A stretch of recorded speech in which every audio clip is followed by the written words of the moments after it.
Zoom prayer. Let us pray. Gracious God, thank you for how creatively you deal with your beloved people. Please give us a sense of expectation for your Spirit's work and the discernment to recognize it, even in surprising forms. We ask that you will help us to apply everything we've learned and discerned through your Spirit, through your word and your strength. Help us to pray. Help us to love, to spend time in prayer with you. In Jesus' name, amen. Mm-hmm.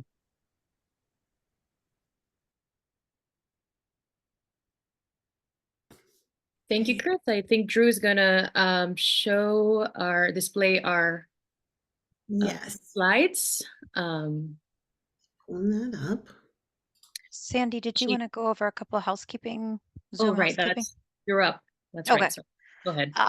So we just wanted to let you know that if you could remain on mute until the breakout rooms. There will be a point after the presentation that you will be moved into a pre-assigned breakout room. We want you to feel confident that if you don't see yourself moving, that we will get you to where you need to go. You'll drop into the breakout room and there will be time for discussion. And then you'll receive a notice about 5 minutes in, 5 minutes left, and then a minute left, and then you'll move back into the main group. And I also wanted to say that tonight, thank you the people for assisting with tech, and that's Sandy Million, Steve Baker, Sarah Stone-Cipher Boylan, and we have other staff with us, Nicole Free, Luke Zara, Chad Linder, and Paula Lipinski.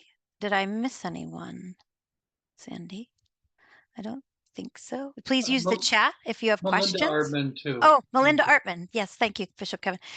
Please use the chat if you need to ask a question. I see a question coming in now, so that's great. We will answer you. And like I said, if anyone gets lost in the shuffle, we'll help you get back. Thanks so much. Thank you. I turn it over to Drew.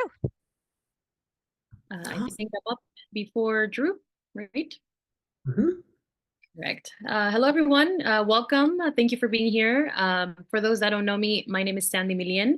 I am the Canon for Racial Reconciliation and Community Engagement, as well as assistant to the Bishop in the Diocese of Bethlehem. And we want to thank all of you for being here tonight. Just a couple things about our gathering tonight. Tonight it's an opportunity to hear updates from our Reunification Discernment Committee, to share your questions, concerns, possibilities with the committee members and with one another, and also to meet folks from the different dioceses. After the presentation, we'll have a large presentation with the large group right here for about 20 minutes, and you'll hear a little bit more detail about the work the committee has done. After that, as Alexis said, we will move into breakout rooms for conversation for about 35 minutes.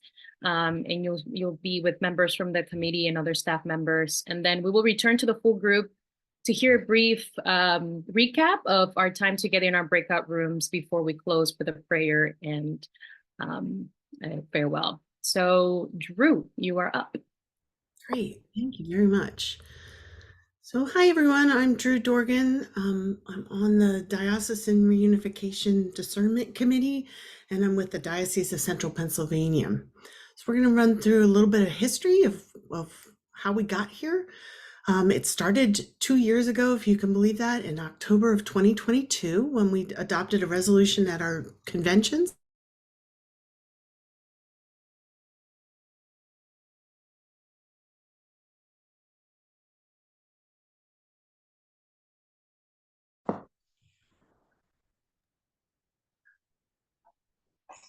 And we've moved through our work together as this committee, expanding as needed. So in October of last year, we decided that we needed more time to prepare. I think at that point we had done a lot of research. We had a lot of facts in front of us, but we really did not know which way to go and what we wanted to do. So we asked for another year to prepare recommendations regarding reunification to be presented this fall. We divided our work into various phases. We spent the last year in phases 1 and 2 of our process, and this year we've been working on phase 3 and phase 4.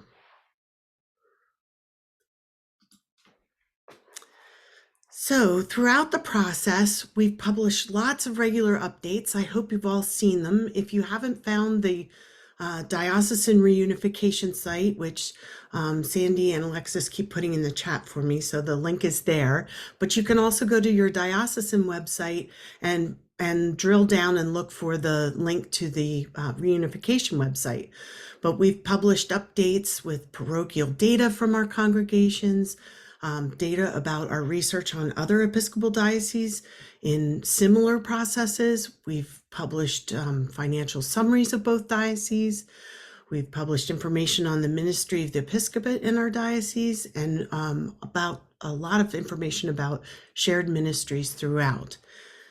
So now we're looking for more information in these listening sessions, and we've developed a system too on the website that you can offer up feedback as well.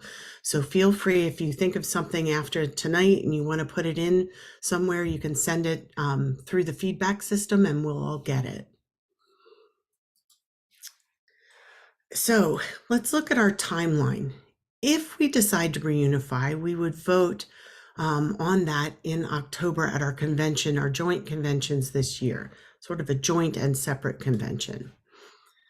So we're having these town halls, gathering more input for our models, more questions that need to be answered, continuing to just look for what is it that we need to offer up in terms of all the research we've done to all of you. In August, we're going to integrate that feedback and publish pre-convention materials. Again, more materials like our FAQs or our convention report. In September, we'll do pre-convention meetings at our convocations in both dioceses where we'll present this material and be available to answer additional questions should you have them, or take in additional comments as well.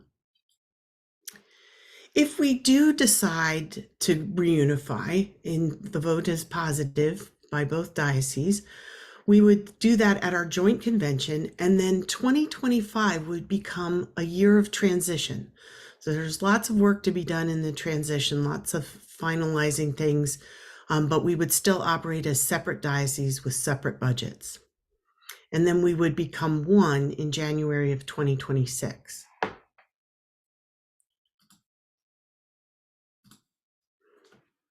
So Doug? Hi, I'm Doug Moyer. I'm currently the president of the standing committee in the Diocese of Bethlehem, and I also serve on the Reunification Discernment Group. So why reunification? There's really three main reasons why we think reunification makes a lot of sense. One is the data. And we're talking about both financial, attendance, shrinking membership, and clergy, less clergy. And while it may be painful to acknowledge the changes that we've gone through, it is indeed what's happening. And so to deny that doesn't make a lot of sense. And if you were running another business, for example, and you saw all of this data, you would say, we've got to change something to continue down this path. Doesn't make sense. The second reason is better stewardship. We can carry on as we are and simply collaborate, but we'll continue to deplete our resources, and not just financial, but human as well. I know in the Diocese of Bethlehem, it is often difficult for us to get enough people to serve on our various committees, the standing committee, diocesan council. So as one diocese, we would have a greater resources to pull from, more people that could help us with that. And so we have to face the challenges that are before us, whether we stay separate or we reunify. So the question is whether we can face them better together as one or separately. And I believe we'd be better as one. I'm going to give you a little, this isn't part of the script. When I was in seminary, I went to seminary in the state of Wisconsin. That's where my seminary was. And Wisconsin had 3 dioceses. One of those dioceses the two of the northern dioceses went through this same process to reunify, and they missed by doing it by one vote. That was 15 to 18 years ago. This past year, the entire state of Wisconsin reunified. So we can, and that one diocese did it out of desperation. The other two were still strong enough that they could have stayed separate, but realized it didn't make sense to wait until they were like the diocese that was desperate. I believe that applies to us. We're not doing this out of strength of weakness, but out of strength, and we should do that while we can, rather than make decisions in desperation.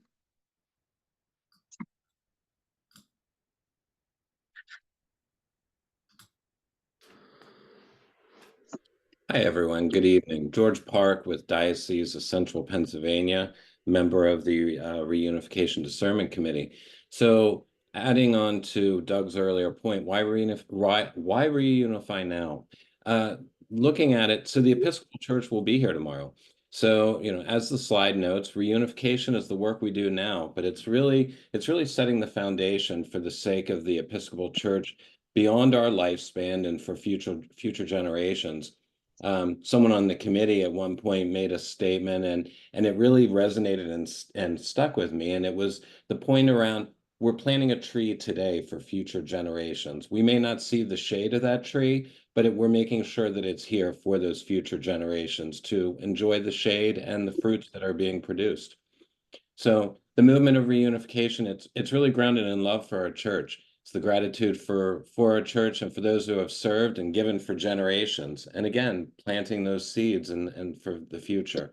We can keep the heart of the traditions alive and better serve the world that's hungry for the good news that Episcopalians have to share. Important point, we aren't in crisis yet. We can still be creative about how we do this. We have the resources, the strengths, the potentials to help us adapt well, and our coming together can really create an opportunity where we're filled with gratitude and inspiration and inspire hope. Drew, next slide.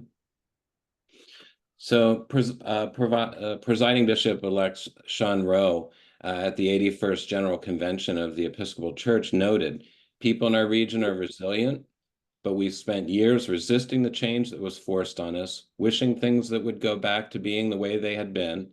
It is not always easy, but I believe that the kind of collaboration and experimentation we were up to can help us ensure the strong and effective witness, the gospel of Jesus Christ, and to bring the Episcopal Church into the future to which God is calling us. And that's the work that we're really trying to accomplish through this process, and hope that the presentation today will help explain more of that. Thank you. Hi, I'm Deacon Rodney Kahn. I'm at the Cathedral here in Diocese of Bethlehem. I'm going to be talking to you about the regional structure and so forth. Taking a look at our current structure, this was, and I should comment that we were one diocese at one time, and this was the original Central Pennsylvania Diocese. And then when we split, this became eventually the Diocese of Bethlehem, and then the Diocese of Harrisburg, which then later on took on the name of Central Pennsylvania.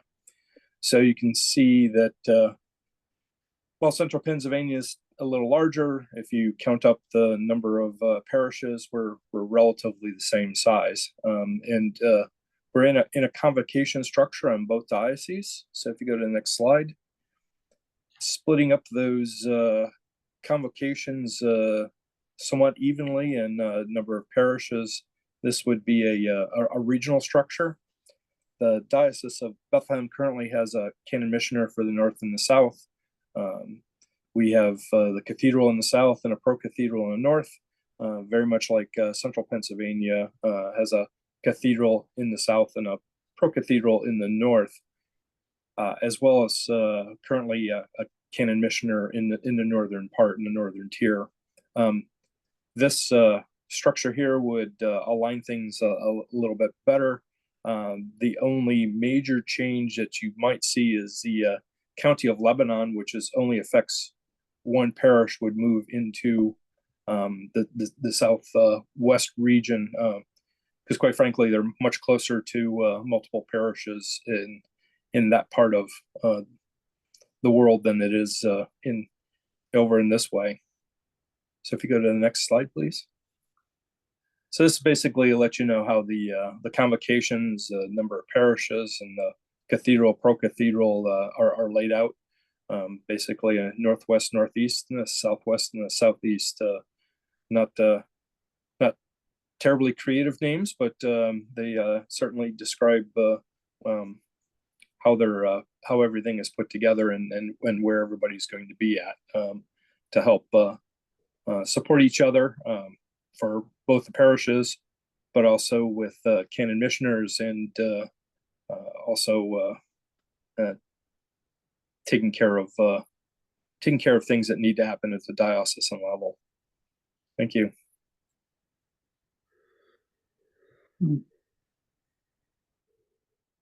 Hello, this is Michael Miller. I'm the Chancellor, Diocese of Central Pennsylvania. I'm also on the committee working on Constitution and canons for a reunified diocese. It's important to note that a couple of things. One is the two dioceses have very, very similar canons and constitutions. So the majority of those things are not difficult to reconcile.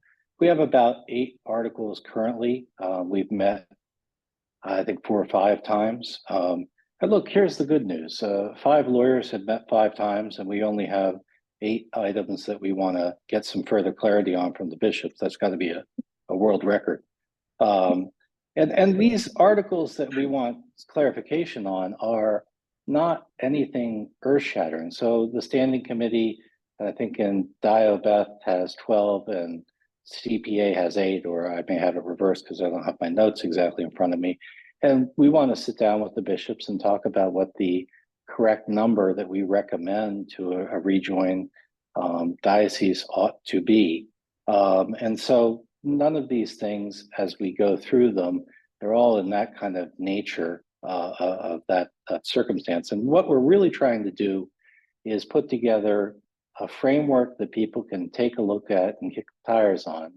And as you'll find out as we talk about this further, the idea is to provide a draft of a constitution and canons that both dioceses and their chancellors and assistant chancellors have worked on for people to take a look at as we consider whether to reunify, and then we will further take a look at and refine if we decide to reunify. Nothing will be changed automatically or quickly, and nothing really about the working of either diocese will change dramatically because of the similarities in all those documents.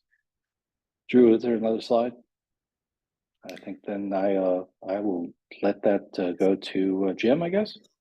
Back to Kevin, I think. Bishop Kevin. Back to Kevin. Thank you. Thanks, Mike. Yes, Kevin Nichols, Bishop of the Diocese of Bethlehem. And on behalf of Jim Jenkins, Deacon Jim Jenkins, I'm going to offer the report on stewardship and financial resources. So budgeting and apportionment for a reunified diocese, this I think is of a great deal of interest. I will tell you that apportionment at General Convention was of a great deal of interest. Currently, I think folks know that 15% is a number across the wider church in terms of apportionment. But at a diocesan level, we actually are at some of the lowest levels of apportionment across the church. The Diocese of Bethlehem has a 12% apportionment with a 3% optional acceptance, and the Diocese of Central Pennsylvania has a 10% apportionment on the first 200,000 and then 2% for additional income.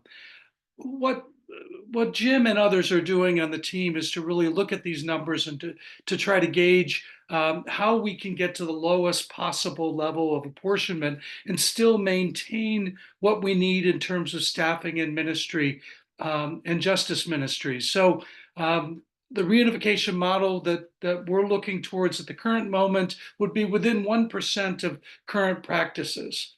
For 2026, figuring annual inflation and no staffing changes, we would have about a $3.5 million budget for a reunified diocese.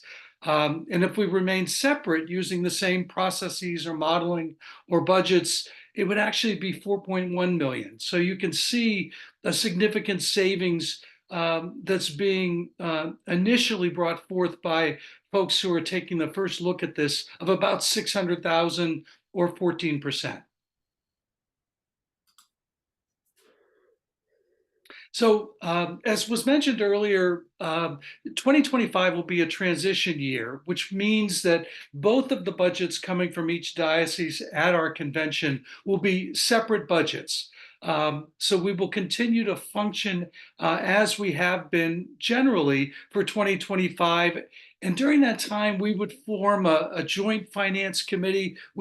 Both dioceses have tremendous folks already doing some of the planning and structuring for our finances and our resources and our investments.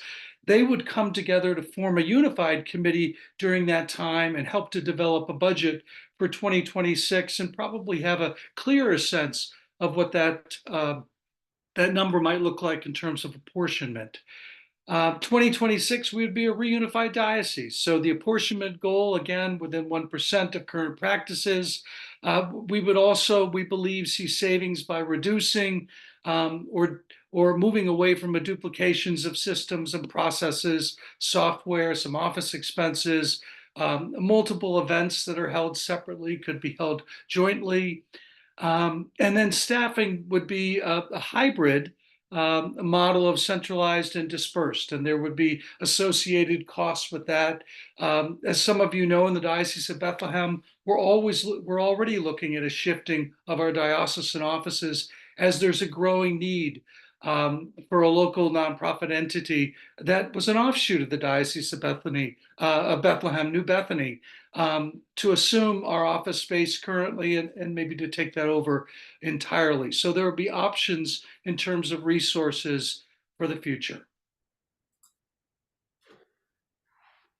And I think, as the team has mentioned before, and I encourage you to go to the FAQ to check out the resources on our reunification website, but our diocese have similar financial resources.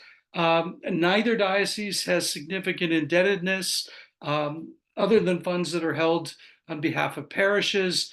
And we're very similar in terms of membership, the number of parishes, our staffing, although staffing, we have some wish lists also. You know, in the Diocese of Bethlehem, we don't have the benefit of a communications person nor a youth person, which is something that they have in the Diocese of Central Pennsylvania. So there could be a sharing of resources and ministries that we think makes good sense. Thank you, Bishop Nichols. My name's Audrey Scanlon. I'm the Bishop of Central Pennsylvania, and I'm here to talk with you a little bit about the ministry of the episcopate. That, of course, refers to how do we think it's going to work with our bishops in this deal. So one of the things that the canons is very clear on is that when you have one diocese, you have one diocesan bishop. You can have assisting bishops, you can have assistant bishops, you can have suffragan bishops, but when you have one diocese, you have one diocesan bishop. In our timeline, we've talked about spending 2025 as a transitional year in which both Bishop Nichols and I would remain diocesan bishops of our current home diocese. But as of January 2026, one of us would become the diocesan and one would become the assistant. Now, we're still trying to figure out if we should do arm wrestling or rock, paper, scissors to decide who that's going to be. But truthfully, a lot of it has to do with our different timelines. I have a timeline that I've talked about for some time now of retiring in 2027. And Bishop Nichols, his timeline is less clear at this point. So as those things get worked out, we'll decide who would be the diocesan and who would be the assistant. The good news is that Kevin and I work really well together, and we enjoy each other's company, and this is not, at least in my estimation, anything that would be a sticking point at all. Next slide, please. And so some of the bigger questions that come under the area of the bishop's purview is, of course, visitations, determining what kind of staff there would be for Reunified Diocese, and talking a little bit about the culture. So in terms of visitations, as long as we have 2 bishops, we could probably continue in Diocese of Central Pennsylvania. We're on a 2-year schedule right now. That would not change in the immediate future. If we were to move to a 1-bishop system, then our canons allow for a visit every 3 years. But we've also been talking about developing something called a regional residency, where the bishop and some members of the staff would go set up camp. I actually was up in the northern tier from Friday morning until Sunday late afternoon this weekend, and got to do a lot more than just visit a parish. I went on a holy hike. We had a community supper. I spent some time at our retreat house with another group of folks. So regional visitations are another way for a bishop to kind of get embedded in the neighborhood. In terms of staffing, we have learned in the Diocese of Central Pennsylvania, taken a note from DioBeth with a regional or dispersed staffing model, where not everybody comes into the home office every day. And certainly COVID taught us quite a bit about that as well. So it would be our hope that we would have a staff that would be sprinkled throughout the larger geographic area and be responsible for those 4 regions that Rodney was talking about. Bishop Nichols spoke a little bit about the diocesan culture, and it is true. We're about the same size. We have about the same number of people. We have about the same bank account. And so, and we have honestly a lot of the same demographics, and also, I would say, sort of the regional flair that I learned about when I moved here to Pennsylvania. So we don't anticipate any great shifts in trying to marry our 2 cultures together. So there will be some letting go. Here's a few of the things that we've want to highlight with you. That if we become 1 diocese, we will have 1 body of deputies that we elect to General Convention. So we will not have 2 teams going to General Convention, we'll have 1. Some of the ways that we're used to doing things will just change, mostly because we'll be dispersed and we'll be across a greater landmass. So we need to recognize that not everything's going to stay exactly the same. We will have a new name. We're still thinking about what that might be, and I think we will be inviting your input. And eventually, Kevin and I are going to retire and move on, which really offers a great opportunity for a reunified diocese to call a bishop of your own to this new diocese. So I think that's really exciting. And now I think we're up to Jane, is that right? Yep. Yeah, good evening. No, sorry. I'm sorry, is this Audrey, me? this is yours, yes. This is me, I'm trying to pass off my slides. Here we go.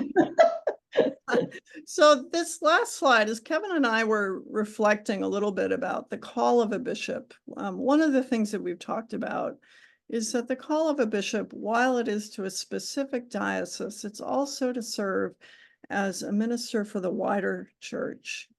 We take vows to guard the faith, the unity, and the discipline of the church, to keep the ship afloat, if you will, and moving as efficiently as it can, and as faithfully as it can. And so we believe that doing this work of discernment that we've been doing is actually part of our call. As bishops, we see our current model of diocese is time limited. We're closing 1 or 2 churches per year in each place. And so we want our Episcopal tradition to continue. Reunification offers an opportunity for us to come together and renew for the sake of who we are as Episcopalians. So now I'm going to pass it off.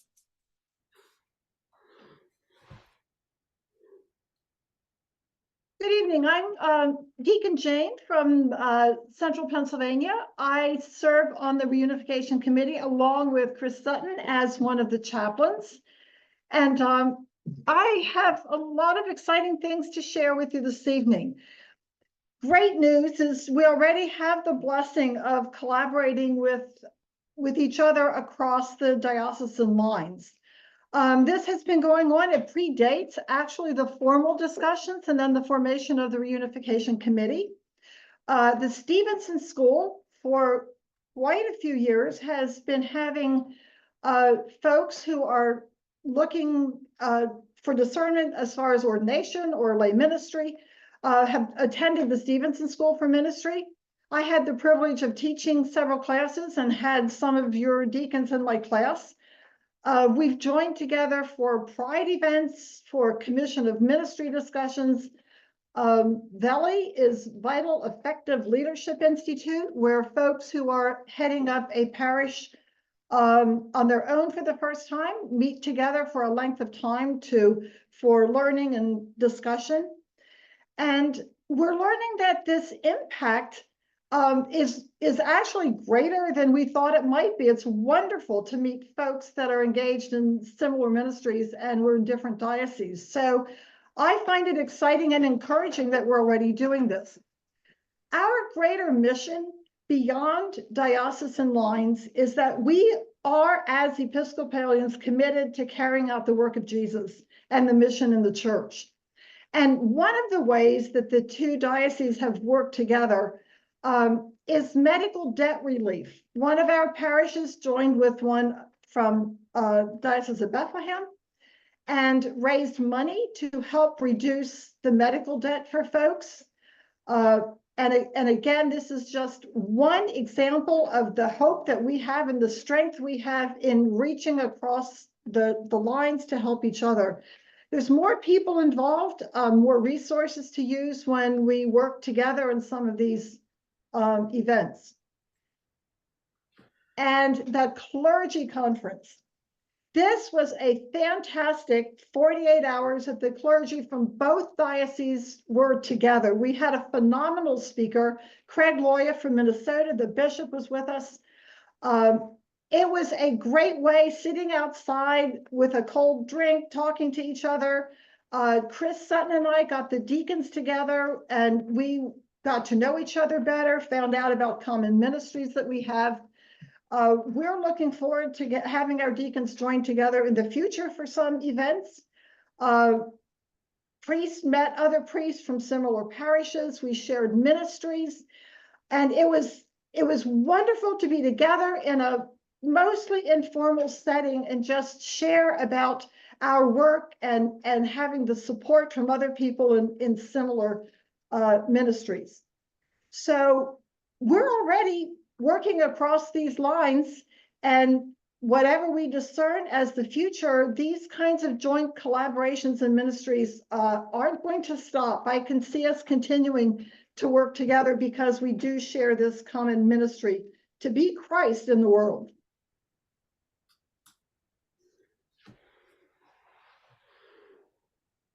I want to kind of close out this portion of our presentation with words from Thomas Merton, though, that were shared with us by Bishop-elect Sean Rowe following his election at the 81st General Convention.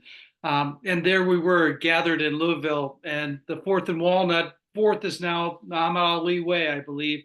And these words, I think, became a touchstone for us at the convention, and I think these words speak to us again this night. So join me. In a time of drastic change, one can be too preoccupied with what is ending or too obsessed with what seems to be beginning.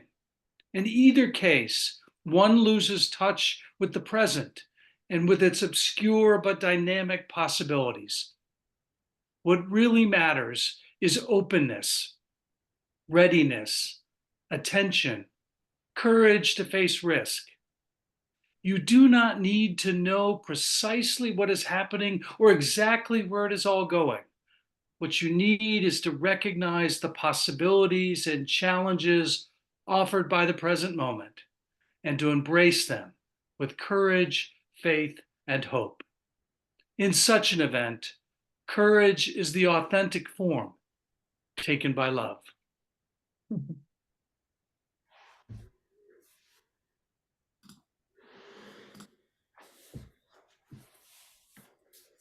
Sydney, I think you're up. I'm here. I'm Sydney White Crawford from the Diocese of Bethlehem and a member of the Reunification Discernment Committee. We are about to send everyone into breakout rooms where we want to answer questions, discuss possibilities, and maybe hear some of your concerns. There will be 2 members of the committee in each breakout room, one to lead the discussion and the other to take notes. And at the end of our 35 minutes together, we will come back as a group and see what our different breakout groups have come up with.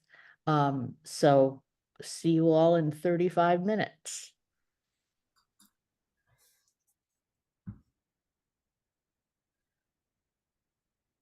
I think Alexis is going to send us into our rooms now.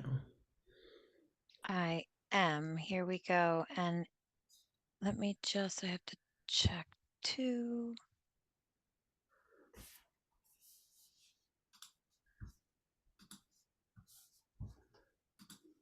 Bear with me here. And Sydney.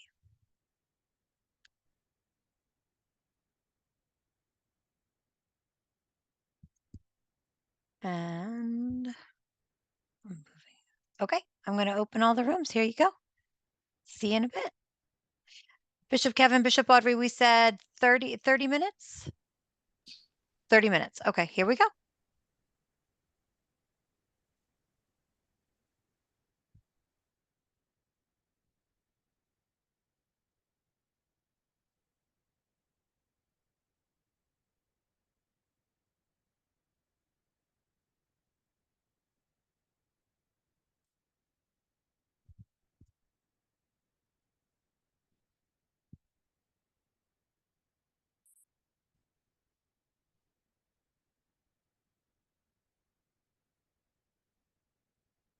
And if you are still here and needing a room, I will move you in just a minute.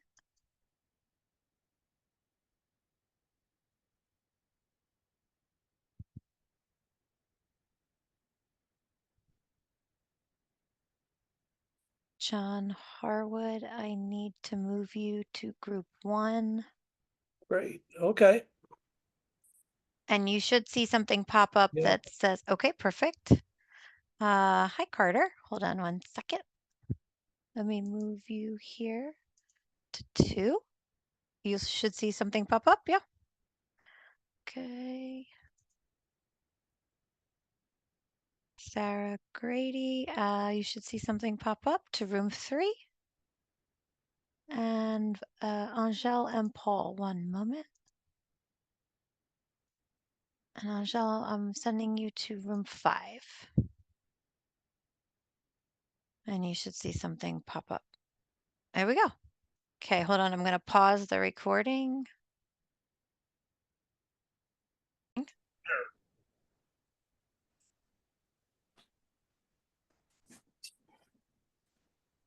And I'm going to hit close all the rooms. And here they come. Well, they'll close in 56 seconds.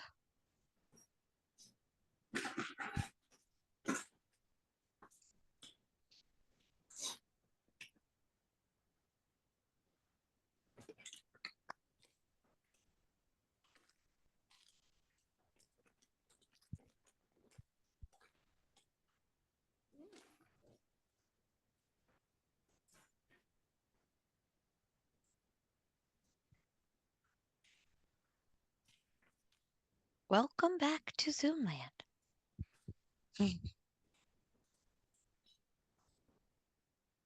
I just want to know if Chad is sharing his snacks. Nope. There's nobody here to share them with. Well, I'll just give you my address. You can ship them on over. I like it. We're back. We're back. Welcome back to Zoomland. Here in the office, all by my lonesome, manning the fort, Have fun. protecting the spirit. And it looks like everyone is back. Well, if you're in the office, that's only right down the street from me. I got some M&Ms. Oh, gosh, no. Oh, they look No, thank you. they look pretty cool when you. Yeah, I see that. You lost the M&M. I know. Well, welcome back, everybody. Gio's going to join us in a moment. Gather us together. Has Gio returned? I am here. Terrific. So please mute yourself if you're not already muted and take it over, Gio. So first and foremost, just want to say thank you to everyone for being here this evening and also going through the breakout sessions. I know in our group we had some great dialogue, some great discussions going on.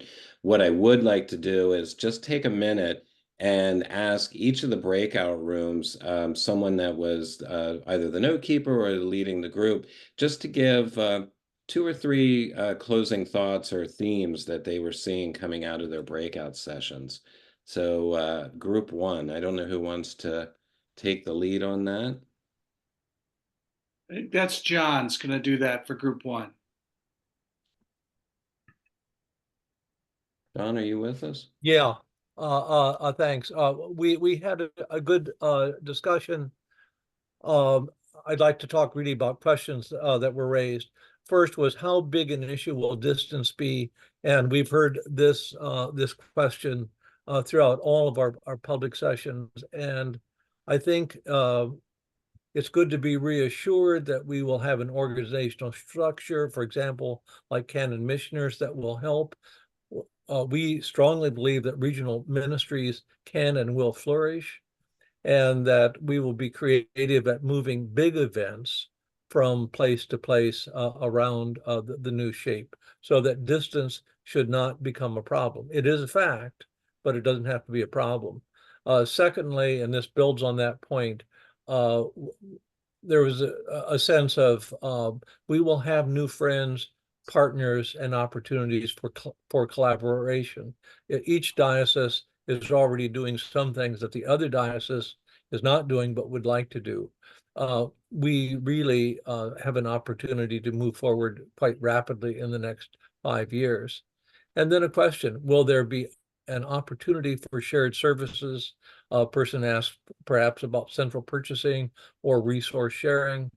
We don't have a clear answer for that, except that we will have a kind of test bed for experimentation.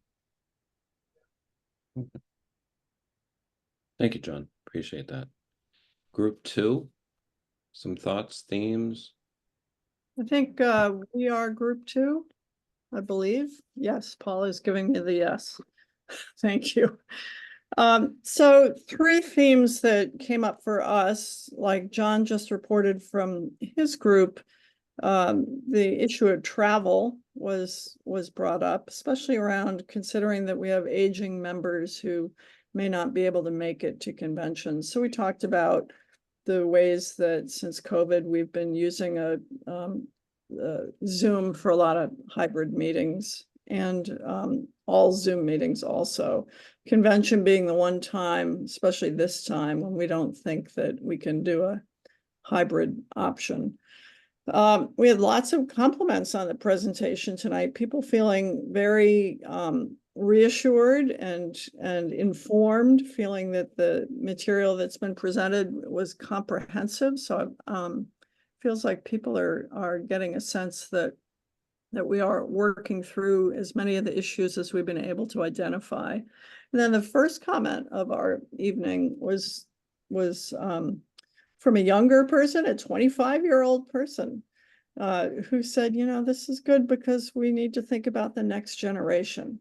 And I was so grateful for Carter's comment, because that is indeed one of the reasons that we're doing this, to preserve our church and our vitality for the future. So those were our themes. Right. Thank you, Bishop Audrey. And then group 3.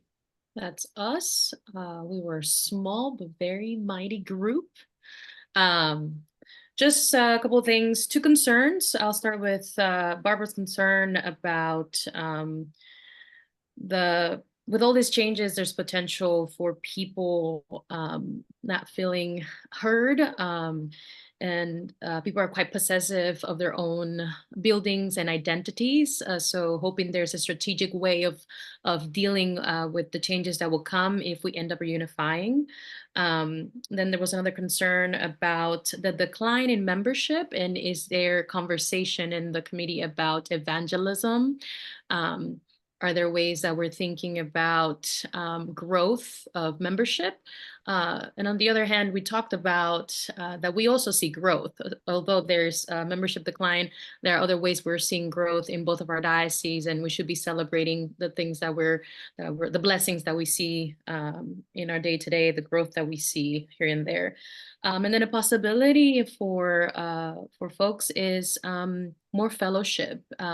Someone mentioned that in the Diocese of Bethlehem, our convocations are a little more, a little newer than Central Pennsylvania. So the shifting of convocations, if we end up reunifying, will allow for more fellowship, more energy, more people willing to do more things, and just a way to see the kingdom of God flourish. And to second what Bishop Audrey said, appreciation for all the graphics, the new graphics. They were very, very helpful for folks. Great, thank you, Sandy. Yeah, and then group 4, that was our group, and we had some very good dialogue, and I think a lot of it really centers around opportunities. So opportunities as far as expanding as far as youth and youth involvement, youth ministry build out, looking at campus, college campus, and engaging with local colleges, looking at how we can leverage against each other as far as from an opportunity standpoint, and taking and sharing some of the works that are happening between the 2 dioceses. There was conversation around the finances and around savings. Looking at, we talk about the model and the potential for 600,000 in savings, but where is that really coming from, and just kind of building that out a little bit, and what are the resources that would be contributing towards that?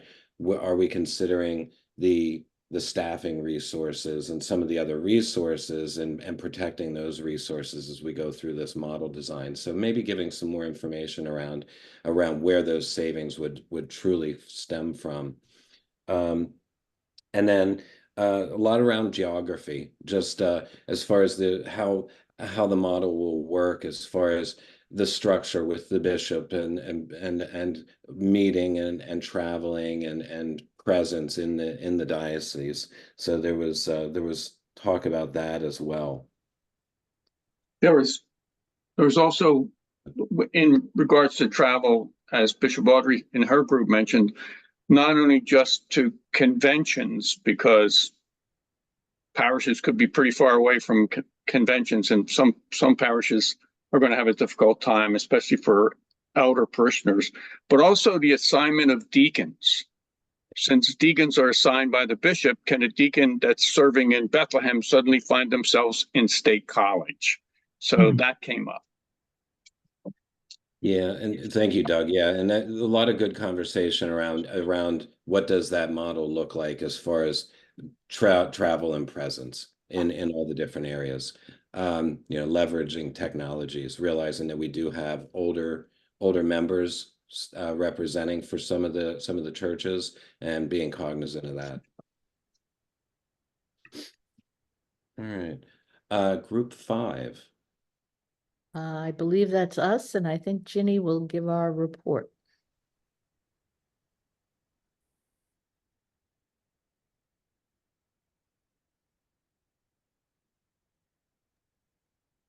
Ginny, are you here? Are you on mute, maybe? Oh, yeah. Oh, she needs to unmute. I was at the wrong icon, sorry.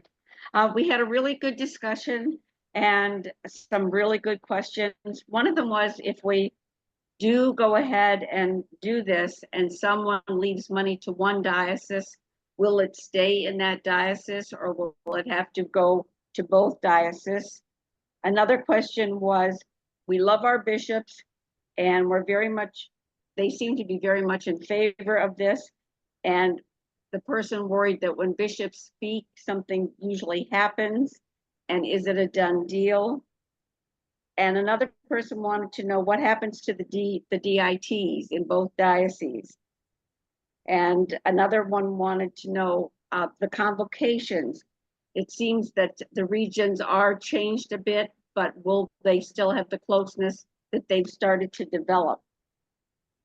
And one question was, there's a school in central Pennsylvania, an Episcopal school in central Pennsylvania, but we didn't think there was one in Diabeth, and we weren't sure. We believe it's only one Episcopal church in central Pennsylvania.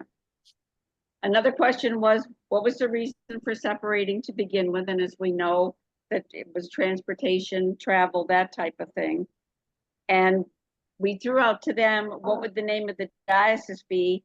And like so many, they didn't realize that the Susquehanna River flows through both dioceses. So the Diocese of Susquehanna was brought up. And some people are concerned about new things, like they may see it one way and then suddenly flip and see it another way. So people are learning more and more with each town hall that we have, each meeting. And so I think some of the concerns that happened before, people are feeling a little more comfortable. Clergy do have some anxiety. Will they be rooted from their church? Will they have to leave their church? And what would the path be if one diocese says no and one diocese says yes? And another question that I think maybe Sydney can help me with, the one was, what other parts of church might play a role? The General Convention, the House of Bishops, and I needed a little help on that one, Sydney. So I explained how we go, if we do vote to reunify, that resolution goes to the bishops and standing committees of the church for approval. So. Okay, great. Thank you. Thank you both. And then group 6. Hello, yes. So we also had a small group, but and I've heard some of the same sorts of comments already, certainly around the naming of the diocese.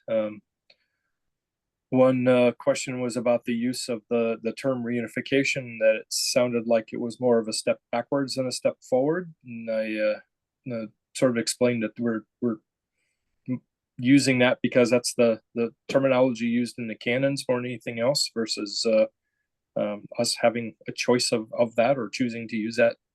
There also was a question of whether or not